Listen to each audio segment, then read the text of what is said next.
work together. I'm going to ask you to actually stand up and join me around the red rope again.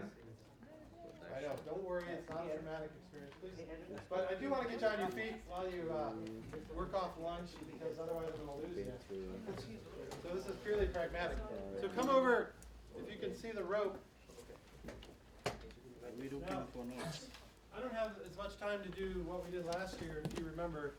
Last year I asked the question of the group, and I asked you to figure out together, thank you, whether or not, I asked the question, is there a knot in the rope? And we used that opportunity from an experiential standpoint to develop a set of working relationships. And I never gave you the answer. And I kind of have felt bad about that for the last 14 months. Really? No, not actually really. That's why we reconvened. That's why we reconvened as a group, to figure out the answer. But today I'm here to talk about assessment, and specifically assessing things that are hard to assess. And so the reason I put the rope out today isn't to test your process ability. I'm actually going to let you figure out the answer. And the reason is a lot of the time in grant-funded work, we get asked for monitoring and evaluation, or at least that's the part of it, and that's kind of how I come into this work. My background's in studies of higher ed assessment, and so I get asked to do this work. And I understand assessment and evaluation can be different things. And so, we hear the phrase monitoring and evaluation, and I'm here to talk about assessment. So I'm kind of interested in what you understand as the difference between evaluation and assessment. And when you hear those two words, how do those mean different things to you? Just briefly. They don't? Okay, that's okay too. That's fair. Yeah. Any other? That was a real question, not rhetorical yet. I think of assessment being more impact assessment as So- opposed to a broader, general kind of lessons learned sort of evaluation. Okay, so assessment is around impacts and evaluation is around lessons learned. That's fair. I think the difference might be in the temporal scales. Monitoring is maybe more short term, Okay, whereas impact assessment is long term. Okay, yeah. Impact and assessment can mean different. Yeah, so temporal. So if we evaluated there I went and said it. If we looked at the rope problem, the question of is there a knot in the rope, and would there be an assessment or an evaluation involved? An assessment?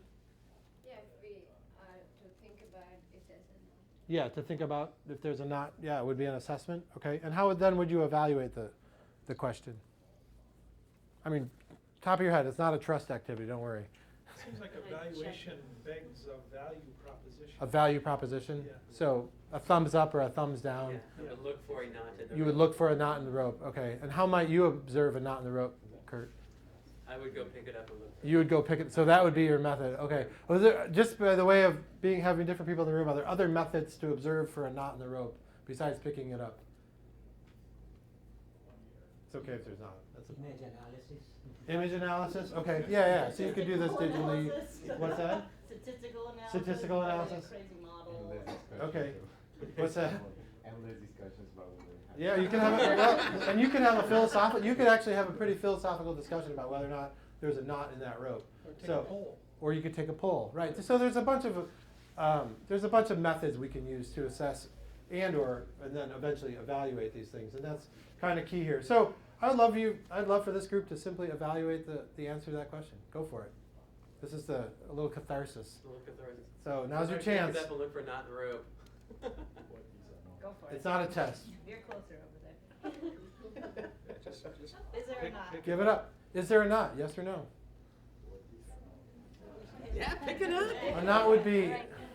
Here, let's string Oh it my out. gosh, it's happening. Just find the ends and pull them. There's a rope, I think. Can I put a knot in the rope via evaluation? Yeah, you could actually. Now there's a knot. So yes, there is a knot. in All the right, rope. now we know. Now we know. All right, very good, Kurt. Ask Thank you. questions, so- Not, last year's question, totally Can I solved. unknot it before it drives me crazy? Yes, you may. You finally sleep at night. All right, so with this experience in mind, I'm going to direct you to the screen for a few minutes to talk about a method of assessing something that's been hard to assess in previous instances. And we can talk. I'm actually going to talk about a project. So like I said, I come to this project through higher ed assessment. or through assessment within higher education. And one of the big reasons I'm on this project is because while I was studying higher ed assessment, I sat next to a guy who studies African higher ed. And so becoming colleagues with people and having a network turned out to be really important to this work. Our ability to work together and figure out how things work together has been invaluable to this project. So this is really about an HICD assessment in those terms, so human and institutional capacity development. It's here in the GCFSI program. We call it the Innovation Scholars Program.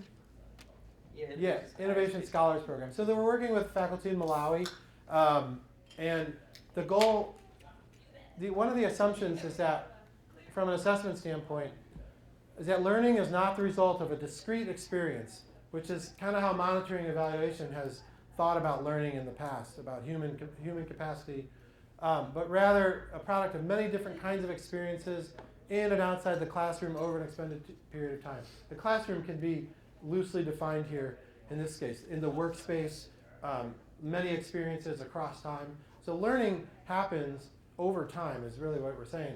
A lot of grants will position an outcome of learning as like they came to a seminar, so now they know that thing. And what a lot of evidence tells us is that it actually takes a little bit longer, or a lot bit longer, depending on the construct, or in this case, a mindset that we were trying to change to actually have something be learned. And so that's where assessing being difficult comes in.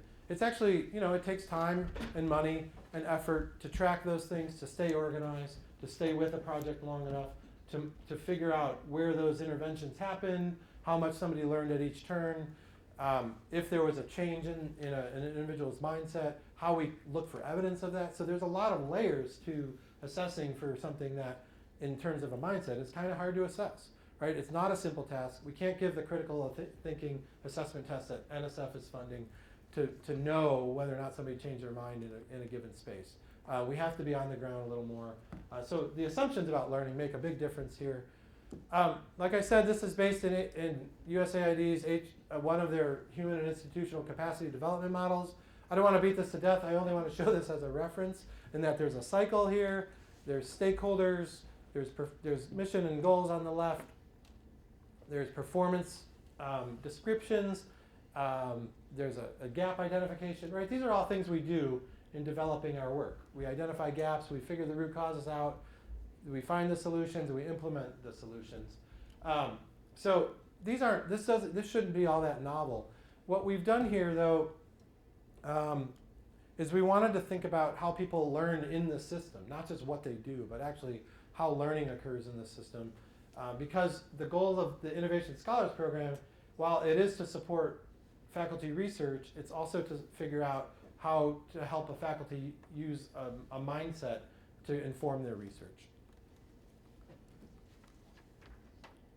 So, like I said, it's a research project. We're funding that. There's projects that are using that general system to make things happen. And our major intervention was to go with those projects and think of and use an idea of design thinking, which you've heard a little bit about today, to undergird the research process. And so design thinking starts with this idea of, at least in the Stanford Design School model, which is where we're relying, which is an open source model. It's a Creative Commons license, so any of us can use it to inform our practices. But it does take some time and energy to figure out how your practice aligns with this. But it starts with, it's a human-centered design process. So we're asking researchers to learn to empathize with their eventual impact clients. Like, who are they trying to benefit with their research? So we have goat farmers, and they're trying to, or we have goat researchers, and they're trying to impact goat farmers. We have aquaculturalists who are trying to impact a food system and people who use that food system. We have people who are also using insects to feed livestock. Which is, it has a food systems value chain for the end user, which is more protein in chicken for human consumption, right? So people have better diets. So we're asking researchers to start to think about who their end game audience is in a different way. And so we taught them this model. After that empathy phase is a problem definition.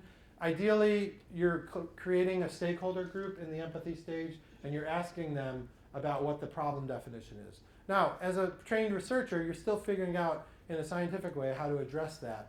So you're not letting somebody else define your research problem in a pure sense. You're listening in for the value proposition that's embedded in your research problem along the way. And then there's ideation, which is where the funnel gets big again. We have to come up with ideas. You might notice that we've started to practice a pattern in this space today, where we're doing some human empathy work, and then we're looking at our systems, figuring out how things work. We're starting to ideate. I'm hearing that. And then in design thinking, we prototype, and we try to do so in a lightweight way. So we try to prototype something that isn't failure prone, or it might be failure prone, but we want to fail faster. We prototype so we don't invest a ton of money in a long process or a ton of time and get something in 5 years that doesn't work. We want to know if it doesn't work in about 5 months. So we have to try something. We have to try a piece of that system. We have to get after it earlier and in different ways. And then we build a test. And you can test the prototype, or you can build like a pilot opportunity ideally before you do full implementation. Sometimes time constraints get in the way of these processes. Sometimes these happen in overlapping ways. One of the key working assumptions is that in each phase you're building on the last ones before it. So if when you're defining a problem, like I said, you're building on the empathy. When you're ideating, you're building on the problem definition and the empathy, and so on and so forth. So each phase you're considering more and more kinds of information. This isn't, what this is like I said, it's a mindset. It's a shift, it's an approach. It's not necessarily like a framework in the sense